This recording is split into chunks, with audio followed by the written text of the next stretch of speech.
Good ladies and gentlemen, welcome to the technical session on industrial quality management of the annual International Research Conference 2023. Faculty of Built Environment and Species Sciences of General Sir John Kathalawala Defence University. This session is evaluated by Professor Anuradha Wijesinghe, Professor L.S.R. Pereira, and Dr. Nirangala Hakon. This technical session is chaired by Professor Saman Yapa, Professor attached to the Department of Decision Sciences, Faculty of Management Studies and Commerce, University of Jayawardenapura. The posters of Industrial Quality Management and Spatial Sciences are now being evaluated at the Design Studio 1 of the faculty premises. Now, I cordially invite the rapporteur of the session, Ms. Nimeda Deshani, to introduce the session chair.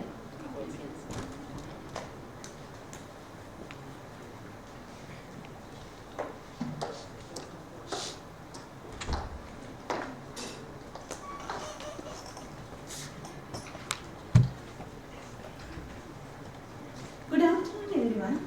It's a great pleasure and honor to be introducing the chair of the session. Professor Saman TWS Yapa is attached to the Department of Decision Sciences, Faculty of Management Studies and Commerce, University of Jayawardenapura. He obtained his bachelor's degree in Industrial Management from the University of California and completed his Master of Business Administration from the University of Jayawardenapura. He earned his PhD from the Sheffield Hallam University, United Kingdom. During his 35 years of academic career, Professor Yapa has held many academic positions in the Faculty of Management Studies and Commerce of University of Jayawardenapura and other several local and foreign institutions. He is the former head of the Department of Decision Sciences, University of Jayawardenapura, and he also served as the chairman of the Board of Study in Business Studies, Faculty of Management Studies and Commerce of the same university. Professor Yapa is also a former editor of the Vidyodaya Journal of Management published by the Faculty of Management Studies and Commerce, University of Jayawardenapura. Further, he was a reviewer of the Quality Assurance and Accreditation Council of the University Grant Commission, Sri Lanka. In addition, he has worked as an international quality reviewer for 3 universities in Bangladesh.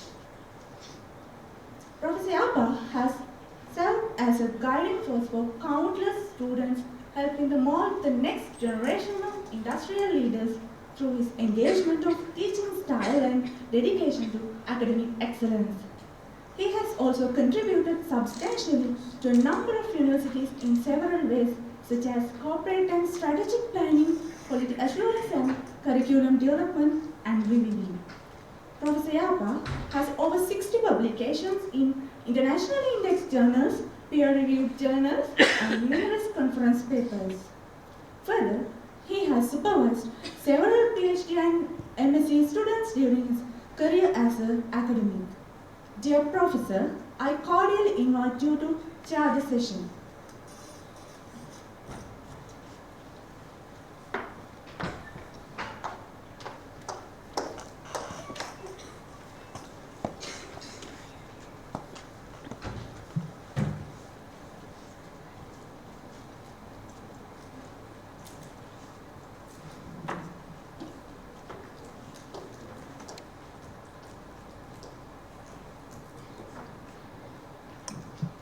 Good afternoon, everyone.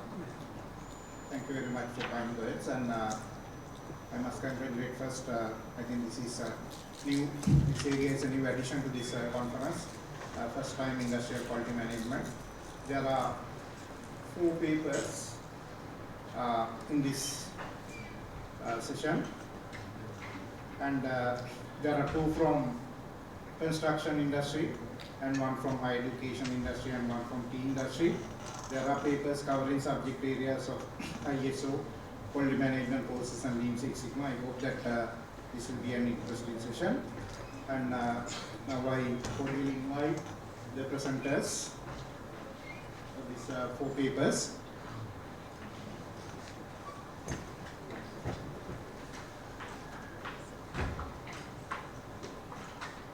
I invite WKD Ramesh and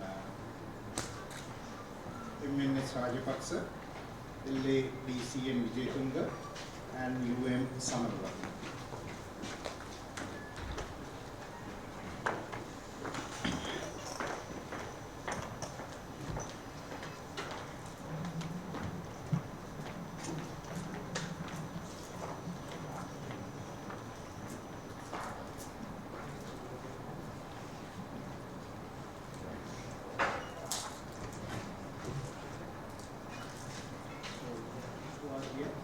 So I kindly request all the presenters to strictly adhere to their time limitations since we are having a very tight schedule, and also we also want to go home early as well.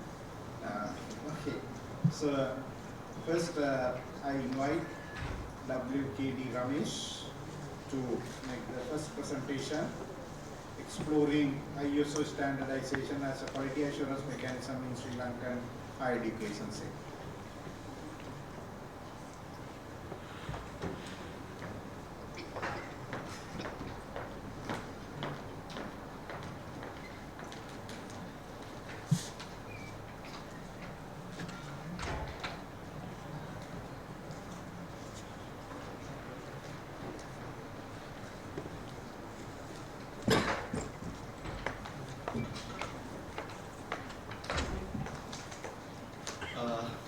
Good afternoon, ladies and gentlemen. I'm Ramesh. The research topic that I am going to share the findings with you today is exploring ISO standardization as a quality assurance mechanism in Sri Lankan higher educational sector. So, this is the content of my discussion. Then, first, let me to explain the research problem of my study. So simply, the research problem of my study is quality issues and quality gaps in higher educational institution in Sri Lanka.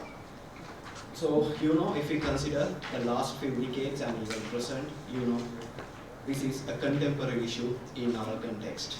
So, not only that, literature confirms higher educational institutions in many developing countries fails to develop or produce quality labor force, quality human resource to meet the industrial requirement. So generally it is known as skill mismatches of labor market. So according to the literature, one of the main reasons for skill mismatches of labor market is quality issues and quality gaps in higher educational institutions. So if we consider in our context, so this is highly relevant to our Sri Lankan context as well, so it is worth to discuss. Then, this is the research problem of my research study. So after further exploring the literature, so I could develop this research problem statement. So the statement is none adhering to a standard quality assurance mechanism that would be possible to imply generally across all higher educational institutions. So according to the literature, so I told you one of the main reasons for skill mismatches of labor market is quality gaps and quality issues in higher educational institutions. Further, literature confirms that the reasons for quality issues and quality gaps in higher educational institutions is what not adhering to a general or common quality assurance mechanism which can be implied across all the quality higher educational institutions. So simply not having a general quality assurance mechanism that we can imply across all the higher educational institutions. So that is the problem statement. Then as a country, if we can adopt a common quality assurance mechanism as a standard to all the higher educational institutions, so we can significantly mitigate the quality issues and quality gaps in higher educational institutions. Then so when we talking about the standard, so we can't forget the international standard organization. The international standard organization provide internationally recognized standard to to provide solution for some global challenges. So we can't forget ISO standardization. So here I wanted to check whether we can apply ISO standard to ensure the quality of a Sri Lankan higher educational institution.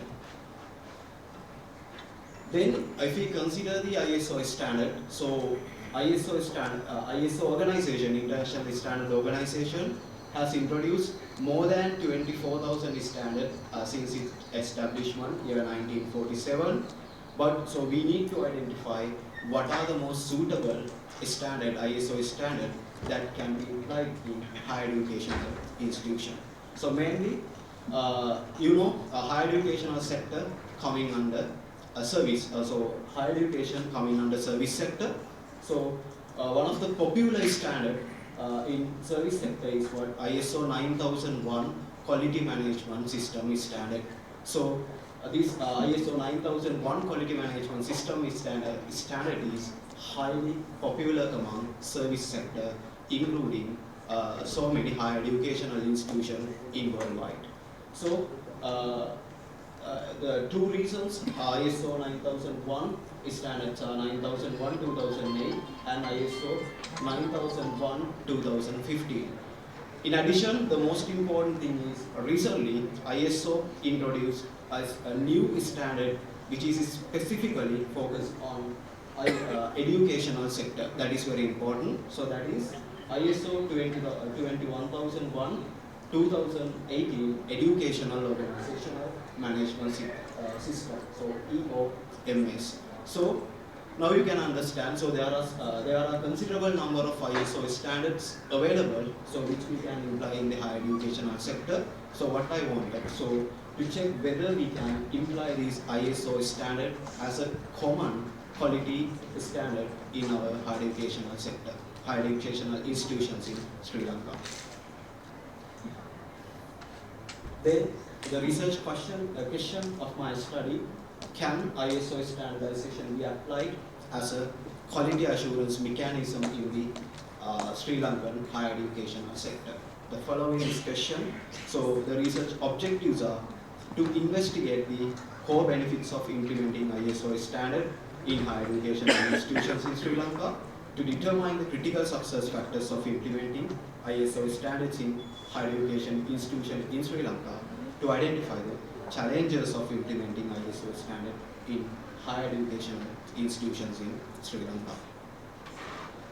Then this is the research methodology. Then actually the nature of my study, so introducing an existing strategy, existing concept into a new context. So new context means ISO is new for our educational sector. So then the most suitable research methodology I could derive from the literature is what evidence-based approach by analyzing the existing literature. It is quantitative, qualitative-based research, qualitative basis qualitative, and it's a literature-based study. So the reason is currently we don't have any research work which address the ISO implementation in Sri Lanka. So this ISO implementation is new for our educational sector.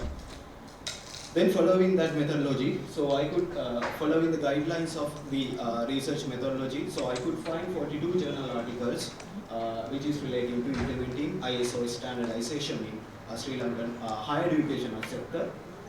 Then the 42 articles relating to the implementation of ISO 9001 in higher educational sector. Then 8 articles relating to the implementation of ISO 21001, which is a newly introduced quality standard in higher educational sector. And also I could find 2 articles which is a comparative analysis of implementing 2 quality standards. Then actually research methodologies suggest to apply to when testing the possibility of imply these kind of new strategies into a new context. So mainly we need to assess core benefits, to identify core benefits, critical success factors, and challenges. So after critically evaluate the existing literature, so I could find the core benefits of implementing ISO standardization in higher educational institution in worldwide. So these are the core benefits. So here I'm not going to explain all the core benefits one by one due to the time constraint. So what are the major core benefits? The enhanced quality of teaching process, improved student satisfaction, efficient resource management, data-driven decision making, enhanced communication, compliance and accreditation, risk management, continuous improvement, competitive advantage, and global recognition. So all of these core benefits have been verified empirically by several research studies and also case studies. So it is, if we can, as a country, if we can adapt ISO standardization into our educational sector, then we can also enjoy these benefits. Then the next one, critical success factors of implementing ISO standardization. You know, the critical success factors help us to better implementation of particular concepts. So these critical success factors of implementing ISO standardization also very important for a better implication. So what are the critical success factors? Strong leadership and commitment, engagement of stakeholders, clear objectives and scope, effective documentation, then internal auditing, process-based approach, continuous improvement culture, resource allocation, data management analysis, external support and expertise. So literature confirms that these critical success factors are very important when to successfully implementing ISO standardization in higher educational institution in Sri Lanka. Then the next thing, so what are the challenges of implementing ISO standards in higher educational institutions? So some literature provides some evidence. So there are some cases, some higher educational institution fails to achieve the expected benefit of implementing ISO standardization due to these challenges. So what are the major challenges of implementing ISO standardization? Resistant to change, resource constraints, cultural and organizational barriers, sustainability, data management, interdepartmental coordination, audit and certification process, legal and regulatory challenges. One more. Yeah. Then, so if we can, when implementing ISO standardization in Sri Lankan higher educational institution, so we must focus on these challenges. So we must address these challenges in advance. So then definitely we will be able to implement ISO standardization in Sri Lankan higher educational sector to achieve successful, some productive benefits. So these are the findings of my study. Then recommendations. The existing literature confirmed that implementing ISO quality management system standard in higher education is significant undertaking since it can lead to improved quality efficiency and accountability within the higher educational institution. So literature confirms ISO implementation generate a significant benefit to the higher educational sector, so it is worth to implement. Then the future directions with limitations. You know, ISO 21000 standard is still a new standard, so we need to further explore this, the implementation of this new standard in different areas of in higher educational sector. Not only that, you know, the Sri Lankan higher educational sector, the structure of our educational sector is a bit different from other countries. So the suitability and practicability of implying ISO standard in some areas need to be addressed separately. So finally, the contribution to the new knowledge. You know, so ISO implementation in our context, Sri Lankan context is new. So this is adding new knowledge to updated knowledge to the world of ISO QMSS, because this contain the systematic literature based study, so which cover especially the newly introduced ISO standard.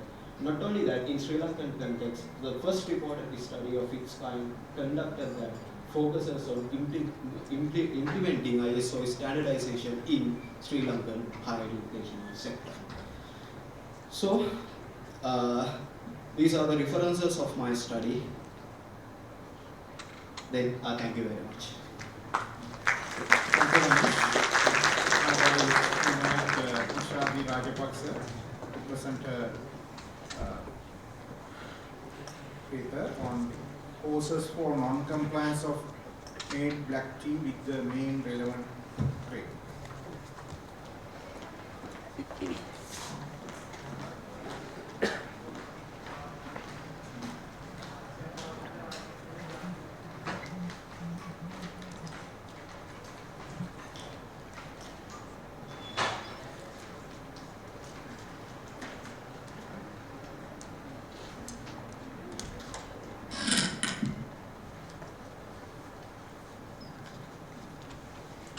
Good afternoon, everybody. I'm Rajapakshe, and I'm going to present you on causes for non-compliance of made black tea with the main relevant grade. These are the contents of my presentation.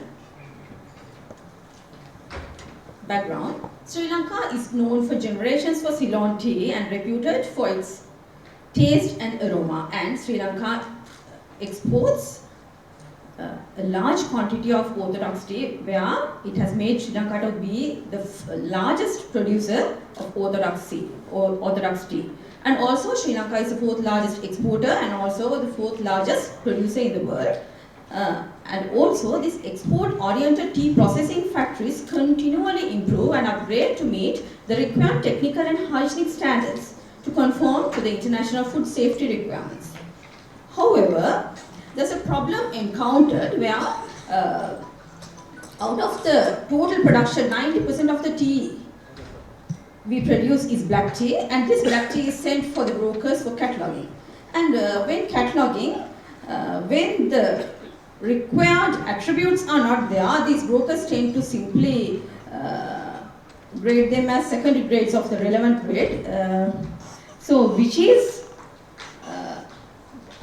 this trend has been increased now, and apparently when we consider the last year, it is like 75,000 main samples have been labeled as the secondary grades, and this is a considerable economic loss. If I have calculated the economic loss, that counts for like 97.5 million of US dollars for last 12 months.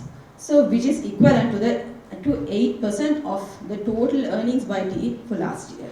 So which is a considerable loss.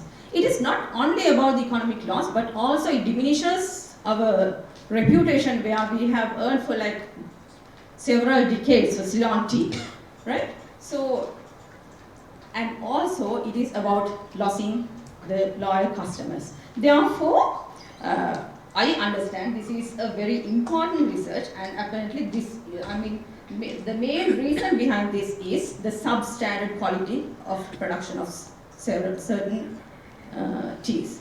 So, identifying the primary reasons for the secondary grades and the root causes, and also taking corrective measures, is very much important.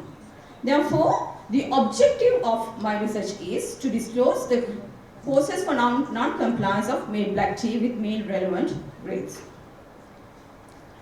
The methodology. The present study is a deductive research, and the epistemology is positivism, and the ontology is objectivism. And the research is designed as an empirical, cross-sectional, non-experimental and correlational research. Hypotheses were inferred and checked, and the research was conducted under a non-contrived setting. The sampling unit was sample lots labeled as the secondary grades of the relevant main grade, and as the data, I use the secondary data from registered tea brokering firms and the weekly market reports.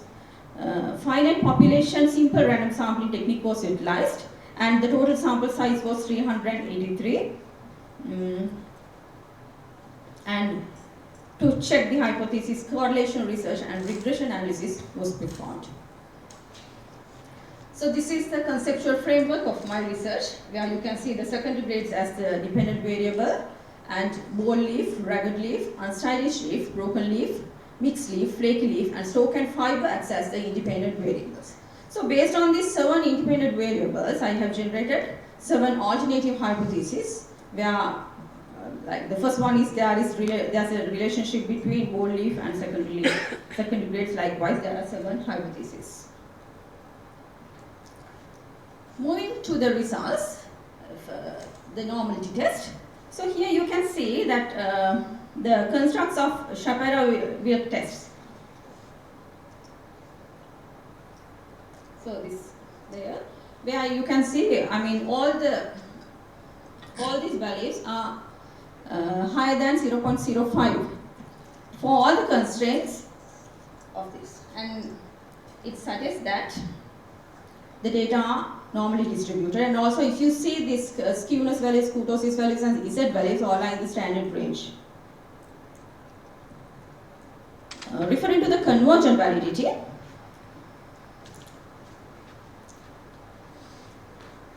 the KMO values, all the KMO value estimates are above 0.5, which affirms the sampling adequacy, and also the BGS values, if you see,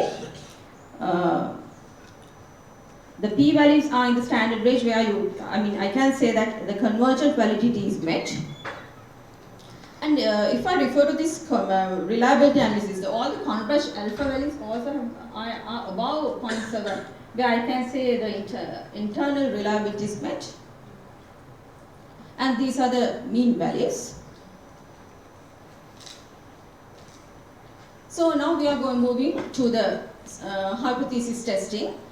So the 7 hypotheses were tested using correlational analysis, where I found that the first and second, that means with reference to bold leaves and rugged leaves, and also flaky leaves and stalk and fiber, they showed significant relationships. However, the third, fourth, and fifth hypothesis, with regards to them, we could not find any. We could not observe any significant relationships. So based on the 4 significant relationships, I proceeded with the regression analysis, and then I found that here you can see that 67.5% of the outcome variable is explained. So yeah, we can say that there's a varied regression model. So I can say that bold leaf is a significant predictor of secondary grades where H1 is supported. Referring to the second hypothesis, again we can see that 59.7% of the outcome variable is explained. Therefore, I could say that rugged leaf is a significant predictor of secondary grades and H2 is supported. This is the hypothesis 6, the 6th one. Again, referring to the values, we can say that flaky leaf is a significant predictor of secondary grades and H6 is supported. The 7th one, the last one, again, I can say that stalk and fiber is a significant predictor of secondary grades and H7 is supported. So based on the results, first, second, 6th and 7th hypotheses are supported, and 3rd, 4th, 5th and 6th, 3rd, 4th, 5th hypotheses have not been supported. Therefore, I would say that there are significant relationships between bold leaf and secondary grades, rugged leaf and secondary grades, flaky leaves and secondary grades, and stalk and fiber and secondary grades. And the primary contributors to secondary grades are bold leaf and rugged leaf. So referring to the discussion, you all know that Sri Lanka has earned a good reputation for Ceylon tea, which is our second largest economic contributor for the country. Yet, when we refer to the past, there's an increasing disagreement between the reputation and the performance of the industry. So, referring to the context, we can see the strong international competition and also the domestic issues have led to this performance issues. So, when we refer to these domestic issues, there are a lot of problems, inefficiencies and performance gaps, quality gaps in the domestic industry. Therefore, this research has contributed to the knowledge pool relevant to the quality and productivity. So these are certain measures that you can use to rectify this issue. I mean, robust extension services is necessary, and proper awareness and proper communication for all the stakeholders from upper to lower level is very much necessary. Like, these are simple things like plucking, maintaining proper plucking rounds and tool and bud plucking, and good agronomic practices, good manufacturing practices, like maintaining proper RH levels. And these things are field level and also factory level, but I should mention that it won't stop at field level or the factory level, but unprofessional brokering also plays a huge role in not to type grades. So, increasing awareness among stakeholders in the tea industry is necessary to reduce secondary grades. Proper communication of the importance of conforming to the given guidelines among the tea pluckers and workforce is essential. So I need to mention about the originality of the research as well. Although there are plenty of research in the tea sector, there are no research with regards to secondary grades, despite the huge loss which that has caused based on these secondary grades.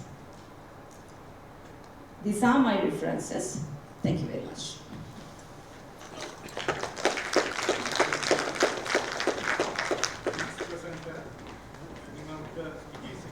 Evaluating the impact of building information modeling on optimizing quality management process in the construction industry.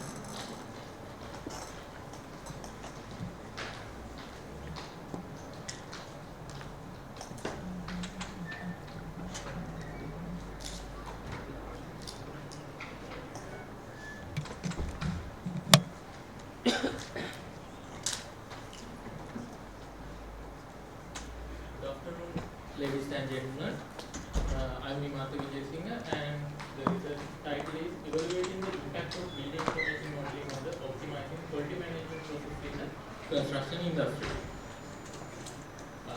Here's the content. First of all, let's discuss about the research introduction, then the problem statement, objective and research questions, literature review, methodology, main findings, conclusion and recommendation, and finally the further research direction with limitation. In the fast evolving landscape of the construction, the quality management remains a cornerstone of the success, directly influencing the project outcome. So once we're talking about the project performance, the construction project performance is certainly it's upon the iron triangle, meaning time, cost, quality. So we know one of the crucial factors is the quality for the whole construction project performance. And the current construction industry presents the challenges from the cost overrun and the project delays. And it underscores the urgency of the enhancing the quality management practices. So nowadays, in the construction industry, the construction now moving to the digitalization in the industry. So since building information modeling, so we can define that building information modeling as a collaborative process used into digital representation. So BIM offers a dynamic framework to reimagine the construction process. So we know by using this BIM concept through the quality management process, we can successfully achieve the total overall quality for the construction project. So the problem. So in the world of the construction, we are facing some significant challenges throughout the years. So first one we can say the cost overruns, the project delays, safety concern, inefficiency. So these issues demand a fresh approach to quality management in the construction. So building information modeling can be the answer for that questions. So this study will explore how that BIM might revolutionize the quality management and help to tackle those long-standing challenges. And here are my research objective and questions. So first of all, we are going to identify the relationship between the use of BIM with the optimization of the quality management processes in the construction project, then assess the impact of the utilization of building information modeling on the overall efficiency and effectiveness of the quality management practice in the construction projects. So throughout the comprehensive literature review, here are some definitions which crucial for this study. The 3D BIM. What is 3D BIM? 3D BIM is a digital representation of the physical aspect of the construction project. And the 4D BIM, it incorporates the time-related data into the model. It enables the scheduling and the sequencing. And the next thing is 5D BIM. So it integrates the cost-related data. It means simply the cost management can be done under the 5D BIMs. And the quality management, simply we can say the quality management is a process that aims at monitoring and improving the construction quality. So throughout the comprehensive literature review, past research has found these things. So key things I have inserted in here, such as potential benefits of BIM in the construction. So once we are talking about the potential benefit, we can say it enhances the project planning, design, and the construction and operation. So the BIM can overall helpful for the construction project. And the next thing is BIM's roles is improving the coordination and the visualization. So we know by using this 3D BIM technology, we can have our design or our structure before the construction is started or the finished. So since that, we can detect the clashes earlier, and we can use that thing to reduce the conflicts which can be happen at the next stages in the construction phases. Likewise, significance of the quality management in the construction. So quality management is crucial because it is directly influence the project performance, safety, and the durability of the built environment. So since that, the quality management is one of the crucial factor. And the challenges in the traditional quality management methods. So the traditional quality management techniques rely on the manual procedures. So once we working on the manual procedures, there can be a lot of human errors, and also it can be time consuming. So such and also inefficient communication. So these type of things can be seen under the challenges as in the traditional quality management methods. And here is the research gap. So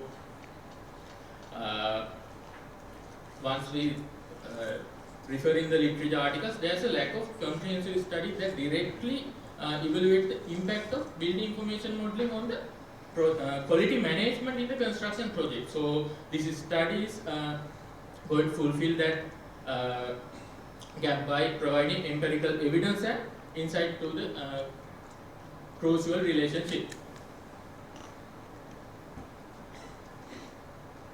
And once we are talking about the methodology, here is the conceptual framework that we use in our study.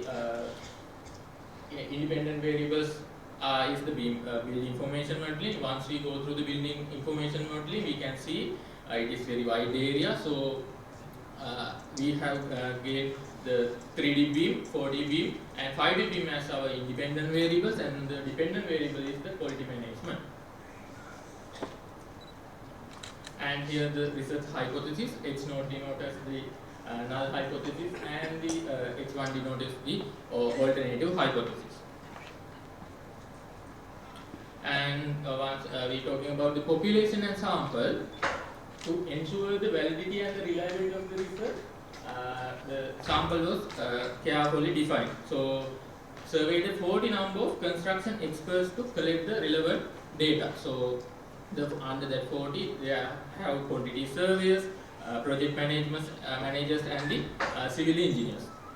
And the sample selection process is designed to provide representative insight into the industry perception and experiences. and the data collection method. So we have used the comprehensive web-based questionnaire to gather the data from the industrial professionals.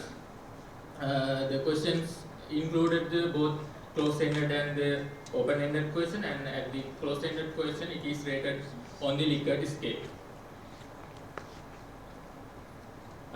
For the analysis method, we have employed both a qualitative and quantitative approach to analyze the information, and the statistical investigation is used to determine the relationship between these variables.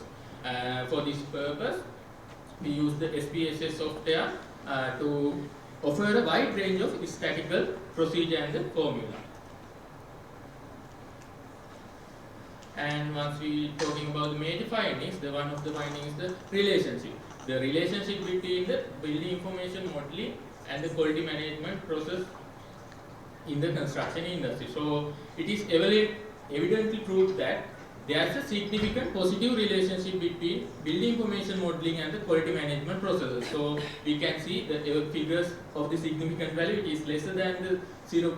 All the figures are lesser than 0.01. It means it's less than the 0.05. It means there's it is supported to all the alternative hypotheses, and it evidently showed that there's a significant positive relationship of between the building information modeling and the quality management processes.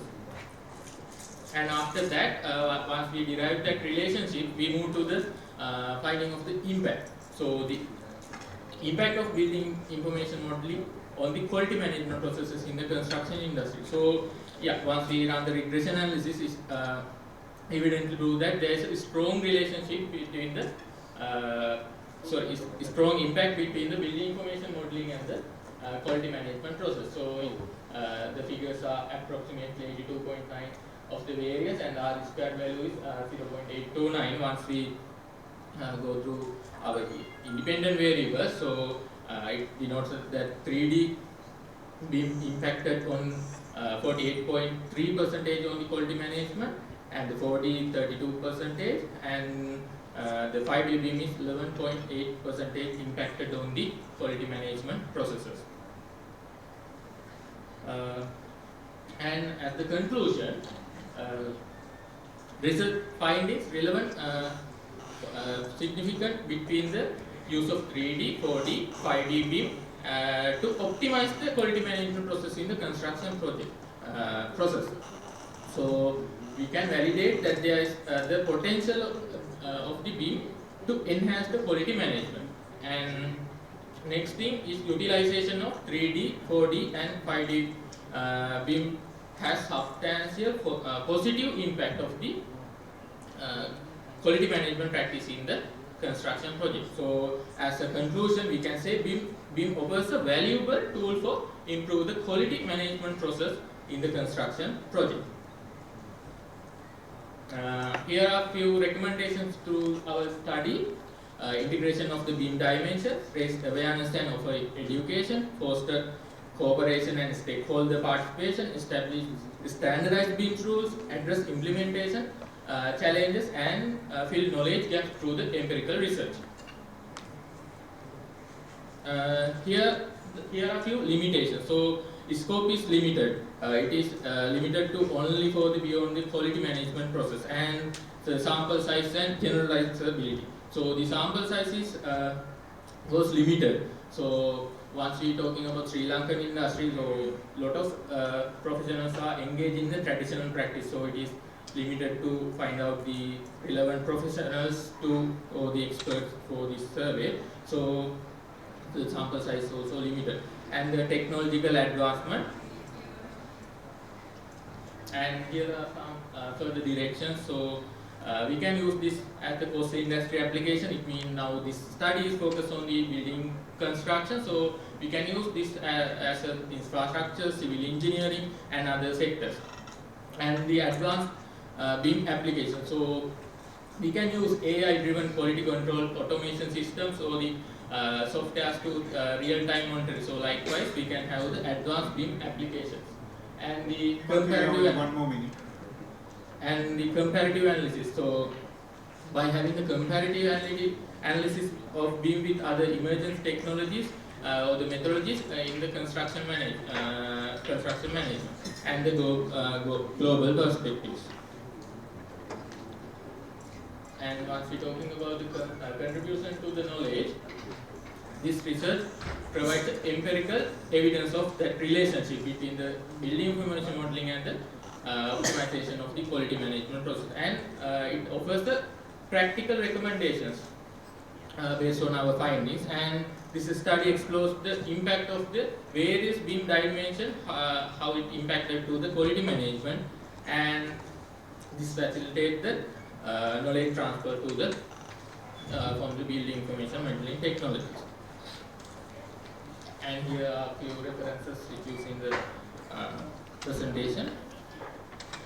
And thank you all for this. Thank you very much for your presentation. Then we come to the last presentation. I invite Samararathne to make a presentation on application of Lean Six Sigma to the Sri Lankan construction industry.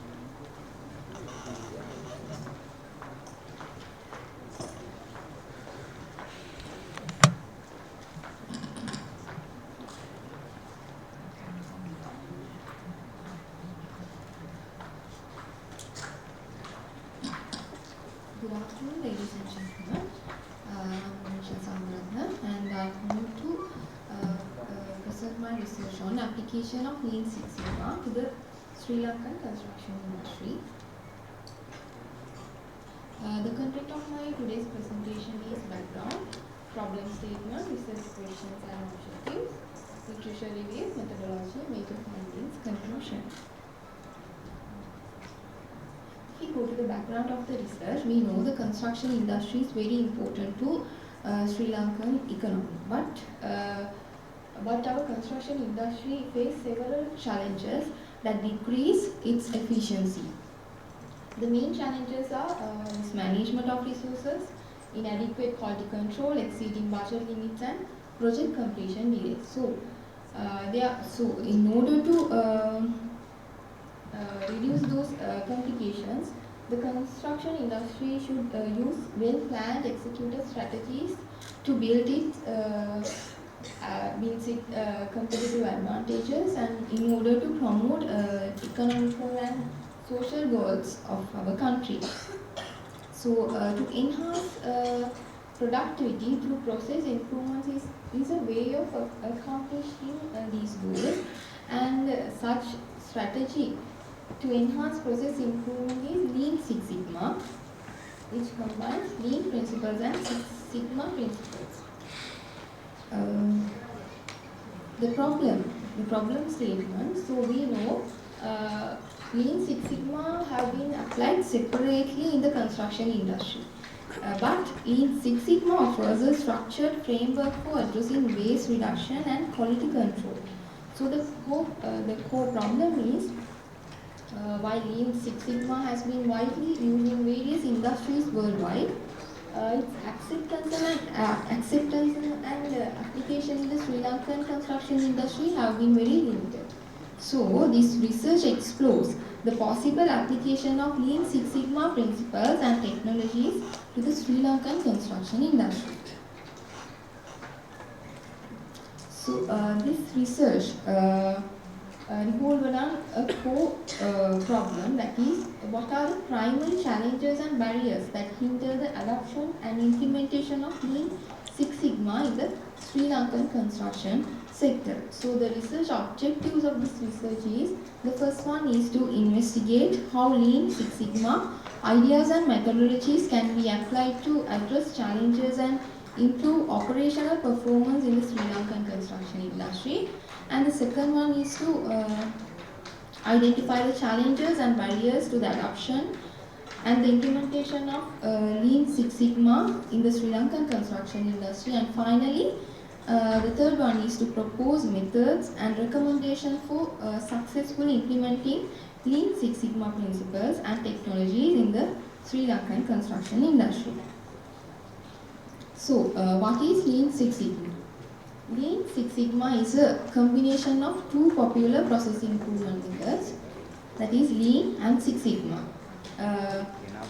The Toyota production system, which changed industrial methods by concentrating on waste reduction and continuous improvement, inspired the lean component of Lean Six Sigma, while Motorola company created Sigma in the 1980s as a data-driven tactic to reduce process variations and defects. So Lean Six Sigma has been successfully applied in manufacturing, healthcare, finance and the service sector so far. Combining Lean and Six Sigma methodologies in the construction sector offers several advantages like increased process efficiency, waste reduction, enhanced quality control and data-driven decision making.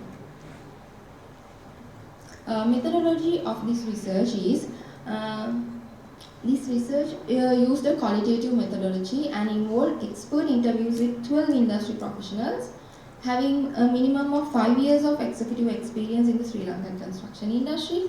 Engineers, architects, quantity surveyors, project managers and executives in the construction sector were selected as the sample by using the purposive sampling technique, and between 45 to 60 minutes were allocated for each in-person interview.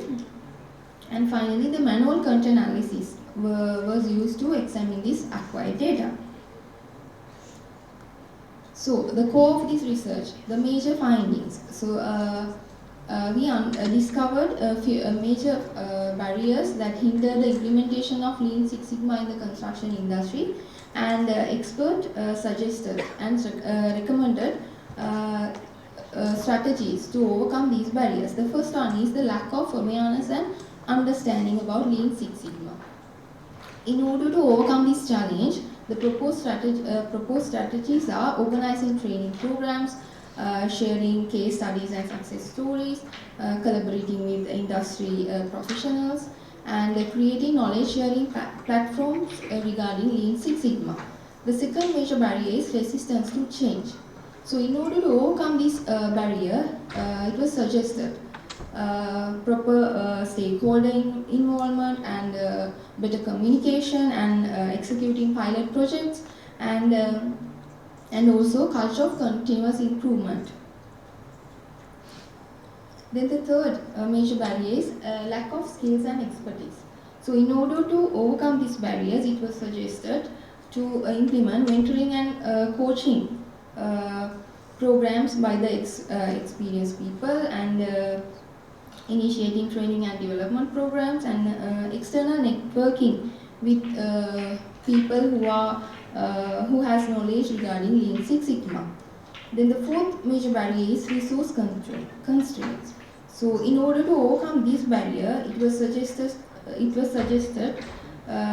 these strategies: effective budget allocations and cooperating and partnerships, and government assistance and incentives. Then the fifth major barrier is complex project environments. So we know construction is a very complex area. Construction projects are very complex things.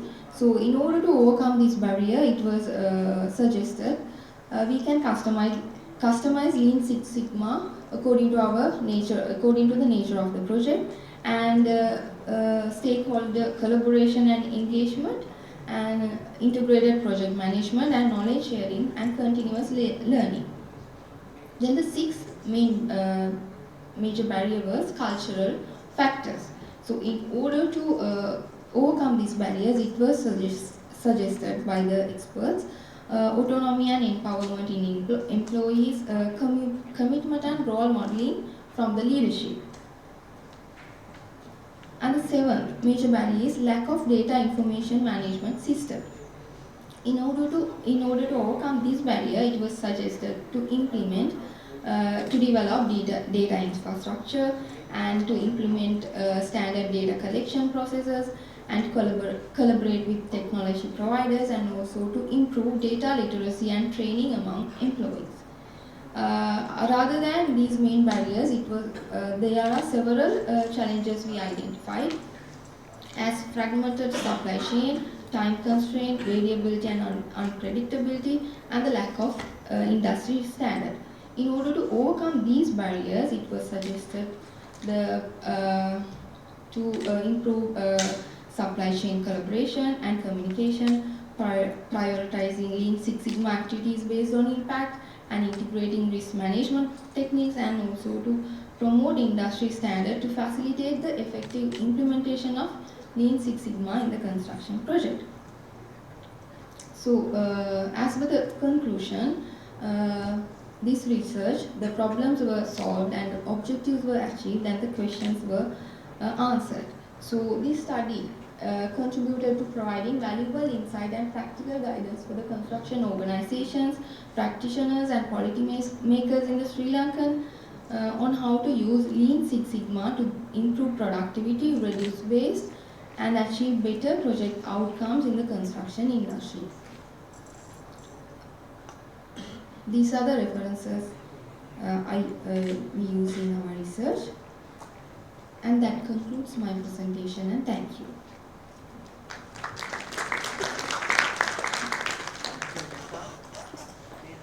And thank you all the presenters. Now it is time for question and answers. I think it is better if we go one by one. First we start with exploring ISO standardization as a quality assurance mechanism in Sri Lankan higher education sector. Any questions or the comments from the audience?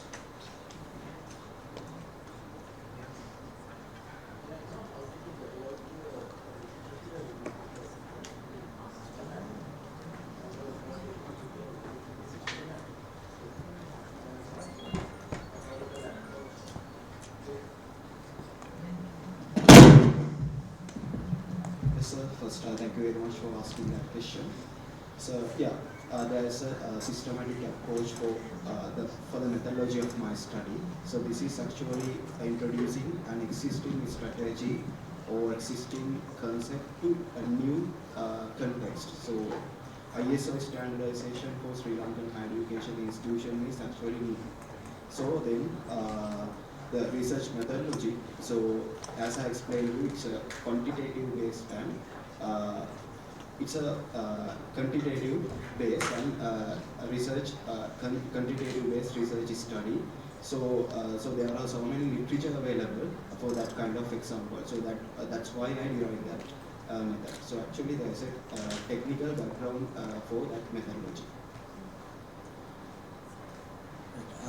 I want to ask a question. So, as we know, ISO standardization is very important for the higher education system. So, it's mean that higher education system is that very dynamic. So, can you explain that the significant changes in very short time? So, can you explain that? Yeah, thank you very much for asking that question. So I think your question is whether the ISO standard has been updated according to the changes in higher educational sector. So my answer is yes.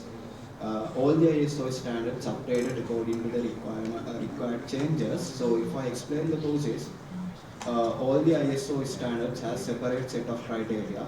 Then ISO organization timely evaluate all the criteria, and if there is a requirement to change the criteria, they do those changes. But not only that, so all the ISO accreditation firms organization must renew their ISO accreditation yearly. So the agents of ISO organization do that auditing part. So during those auditing part, then all the organizations should adapt those new criteria or change criteria in order to get the renew the accreditation. But the problem is what when we're talking about the ISO standardization, so most of the organization use ISO standardization as a marketing tool. So that's a problem. So if we want to if we want to get the maximum benefit of ISO standardization, we must focus on the certificate, not the that logo. So there's a requirement. All the ISO accredited firms must publish their ISO certificate to the general public. That certificates clearly indicate. So what are the areas covered under the IS? What are the areas covered, and what is the validity period?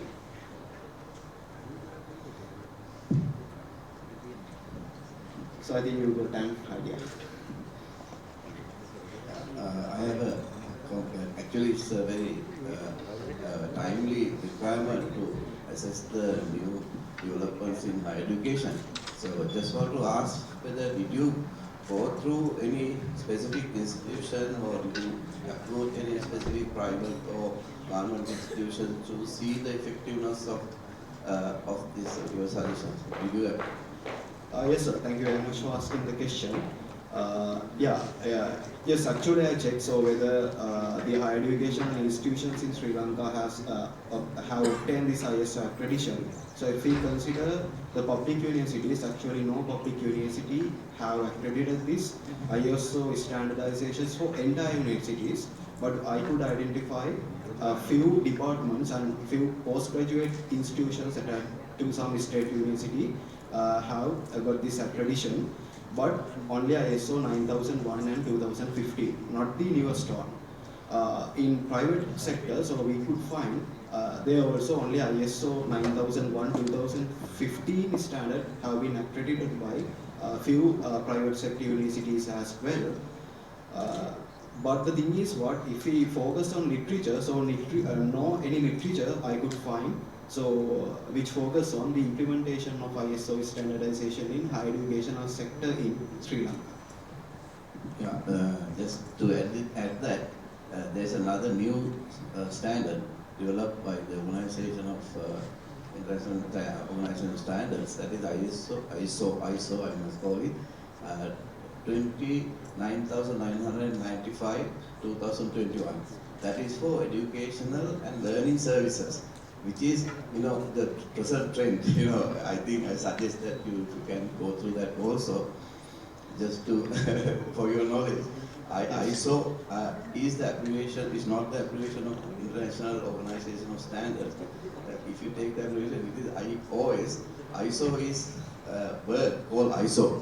ISO is a word called ISO, which means equal or something like isotropic, iso profile, like that. Actually, it's the reason for that. Anyway, just thank you for your. Yes, thank you very much for your addition. Okay, I think now it is time to go to the second presentation.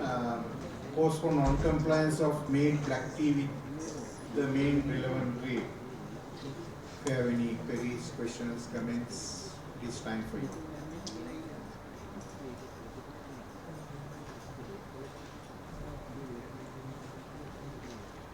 Just one question, that how did you measure this dependent and independent variables? Is it in kilograms or something like that?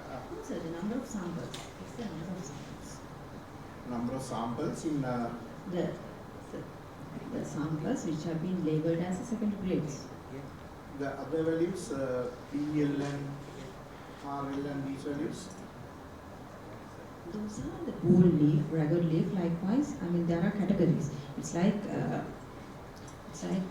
you have true type grades like OPA, OPA1, and other true type, but they are labeled as their secondary grades because of these bold leaves, ragged leaves, because you have so much of stocks, by the brokers. So these rejected samples, this is actually not rejected, the secondary graded samples are taken as numbers for the analysis. So it is secondary grade label, then when you do the regression analysis, how did you get the values? You have done a regression. Yeah, of course. Correlation. Yeah. How did So you I feel like for the 7 variables, secondary grade, the one. Now you have taken 333 samples. Yeah. Say sample number 1, what are the values? Yeah, the sample number for the sample number 1.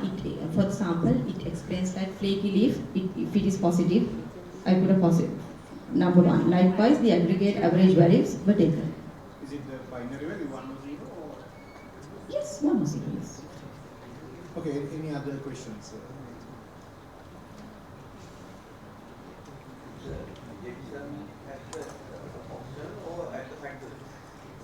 It's not basically rejection, it's the second grade.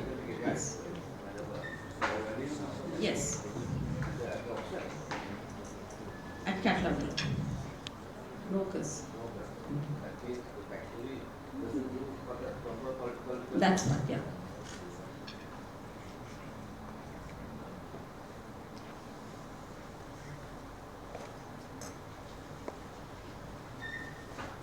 Any other questions?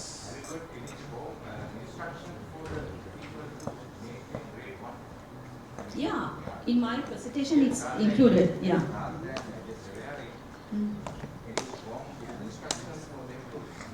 Actually, if they really follow the guidelines, what is there, they will definitely, I mean, great samples are coming, but the problem is, although they are aware, they don't implement, and the thing is, they don't understand the gravity of this. Yeah, that's that right. is the problem. You have to bring some rules and regulations strictly to bring them up, or some other Rules and regulations are there, that's why they are marking them as second grades. Then how can they bring to this one? Basically through the practices. Through the practices. So something should be there. Otherwise they are not. Strongly they should adhere to their, I mean, this is a critical thing, although there are no research in this sector. 8%, I mean, when we check the samples, 8%, I mean, when we compare to the, I mean, tea is the second largest contributor for Sri Lankan economy, and when you consider the 2022 years income from tea, and this loss is equivalent to 8% of this.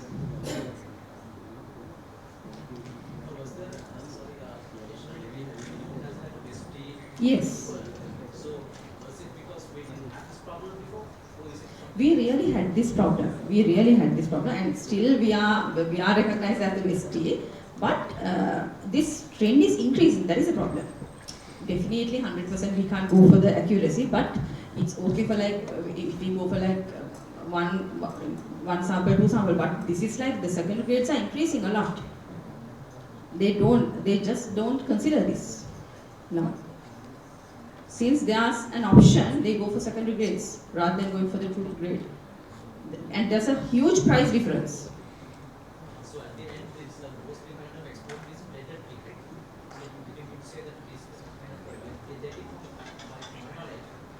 They take it from the auctions, and after that there's something. They are to auction only this. I mean, the manufacturers produce tea, 90% of the black tea, and they send for the auction.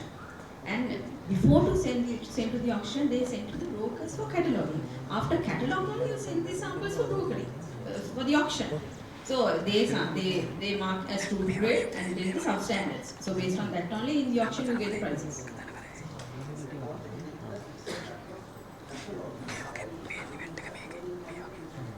Yeah, the thing is they catalog like that because there's an attributor problem.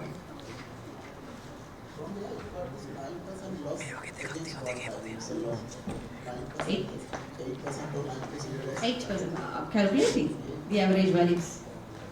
If from tea board, Sri Lanka tea board. Tea board declares the loss. They won't declare, but I got the information and calculated.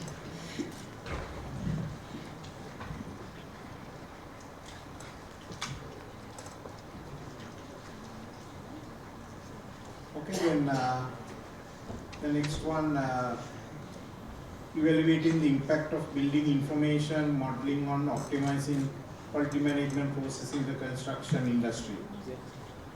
Any questions, queries, comments, maybe about the results or the methodology, whatever? Yes, sir. The first. I have a small question about sampling size. How did you look at the sampling sizes? How did you decide the sampling size? Yeah, sir. The purpose is sampling technique was there, and the 40 was sample size.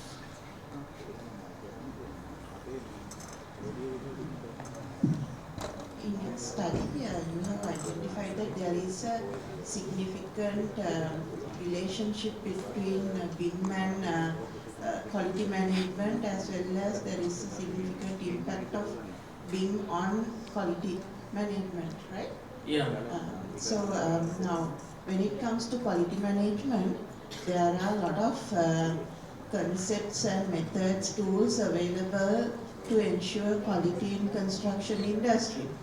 BIM, in a way, it's a quite expensive tool to implement. So why a construction organization should go for BIM to ensure quality? Yeah, nowadays the digitalization in the construction can be seen heavily. So a lot of firms in the globally, they are moving to the BIM related concept in their construction industry practice. So we know in the building information modeling they have the time, cost, quality, and also the sustainability, and also the facility management also there. So once we can adapt that quality management also in that perspective, we can use one method or the tool for overcome the to have successful project performance.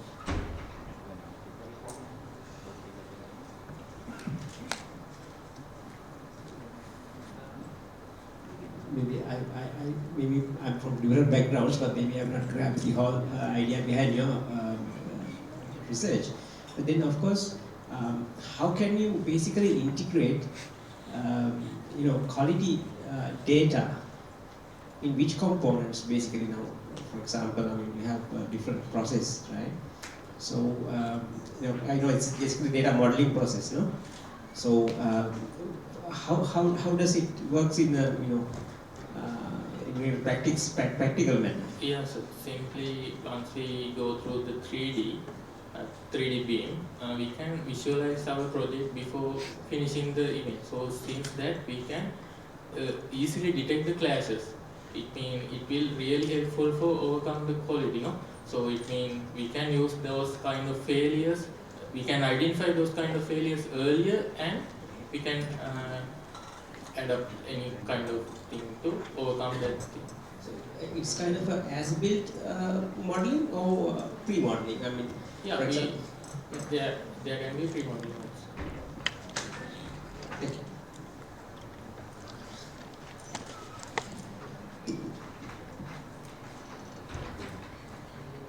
There are no other questions, then we can go to the last one. Application of Lean Six Sigma to the Sri Lankan construction industry.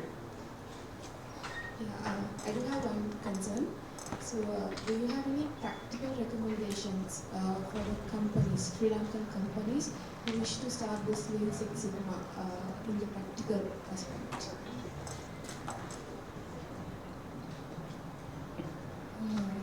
So, when you need to start, when you need to implement Lean Six Sigma in your companies, first thing you should give the knowledge to your employees. You can implement training and educational programs, and also you can do some pilot projects in order to start implementing Lean Six Sigma successfully. And also you can do pilot projects, and basically from the top management to the lower level, you have to communicate and communicate the advantages of Lean Six Sigma. So that's where you can initiate Lean Six Sigma in the in construction company.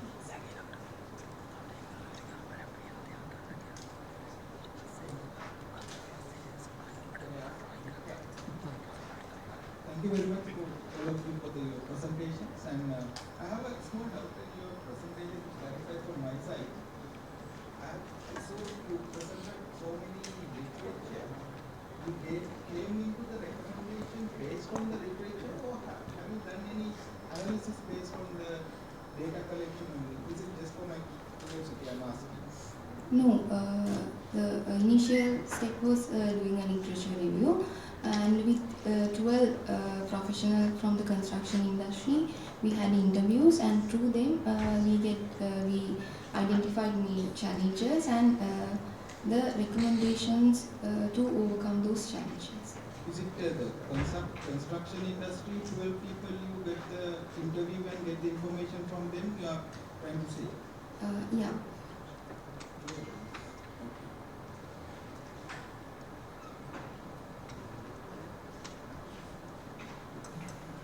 Any more questions?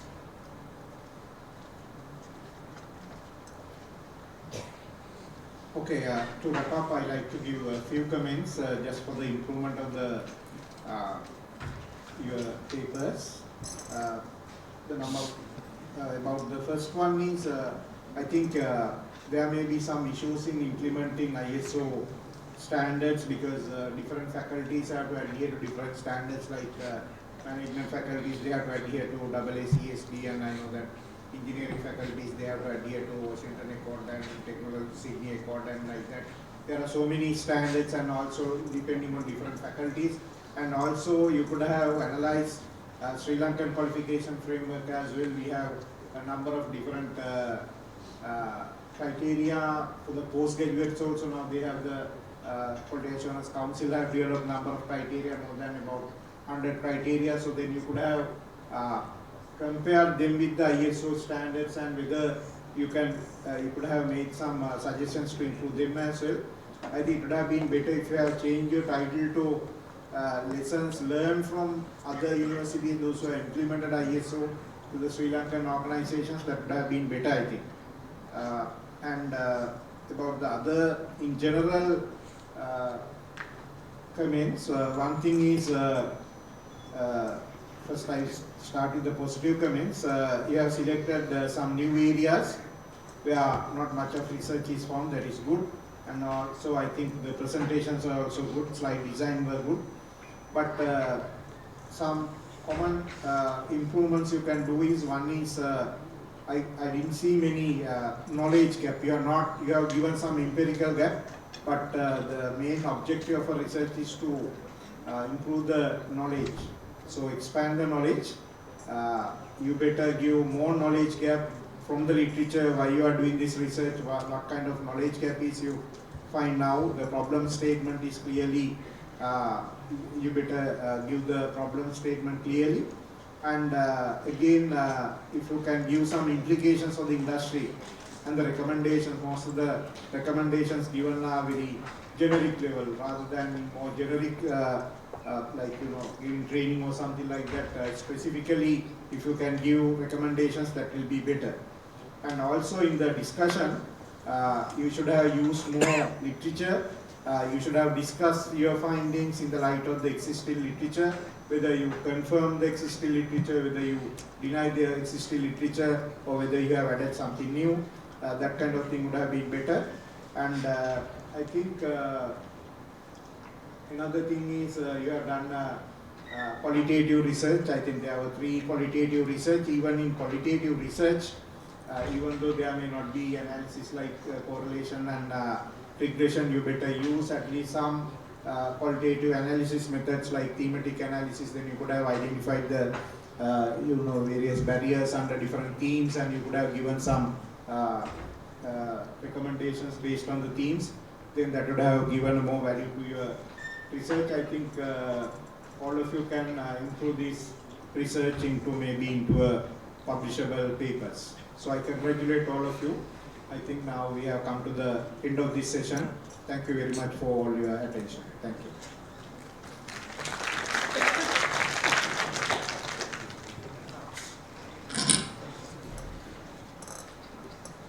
Thank you, sir. Ladies and gentlemen, we have come to the end of the technical session on industrial quality management, and it is time to award certificates to the presenters.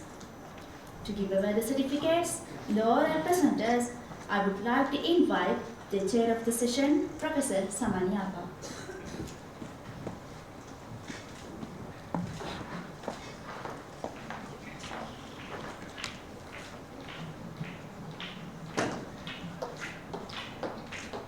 W.K. Danushka Ramesh and others.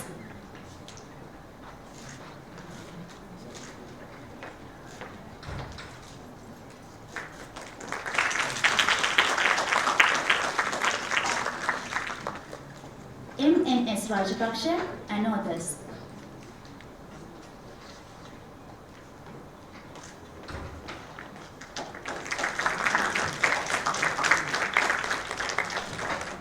LADCN Wijesinghe and others.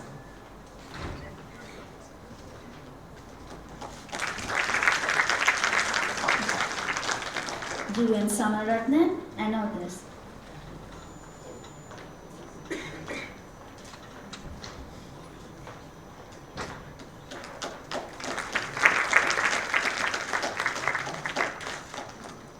Thank you, sir. Please remain on stage. Now, I cordially invite Dr. A.H. Lakmal, Dean, Faculty of Built Environment and Spatial Sciences, accompanied by the Faculty Coordinator of IRC 2023, Architect N.M.R.A.T. to award a token of appreciation to the Session Chair, Professor Saman Yapa.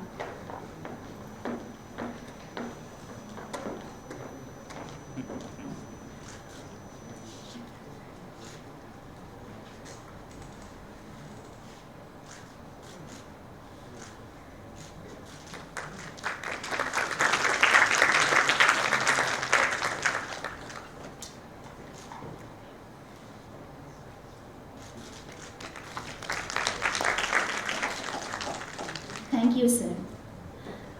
The proceedings of the technical session on industrial quality management are hereby concluded, and the session 2 on spatial sciences will begin at 3:30 p.m. I invite you all to enjoy the refreshments served in Design Studio 2 of the faculty premises.